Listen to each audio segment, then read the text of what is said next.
রাজশাহী আসনে আসন্ন ত্রয়োদশ জাতীয় সংসদ নির্বাচনকে সামনে রেখে জামায়াত ইসলামে মনোনীত দাঁড়িপাল্লা প্রতীকের প্রার্থী অধ্যাপক আবুল কালাম আজাদ মনোনয়ন ফরম উত্তোলন করেছেন। বুধবার সকাল 10:30টায় পবা উপজেলা নির্বাহী অফিসার ও সহকারী রিটার্নিং কর্মকর্তা আরাফাত আমান আজিজের কাছ থেকে তিনি আনুষ্ঠানিকভাবে মনোনয়ন ফরম সংগ্রহ করেন। মনোনয়ন ফরম উত্তোলন শেষে উপজেলার কার্যালয় প্রাঙ্গণে সাংবাদিকদের সঙ্গে কথা বলেন অধ্যাপক Abul Kalam Azad.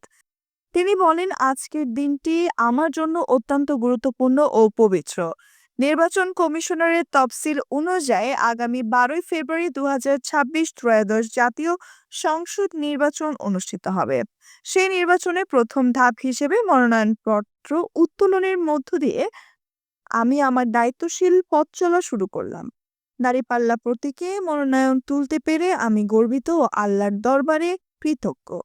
Nusrat Jahan, MBN news desk.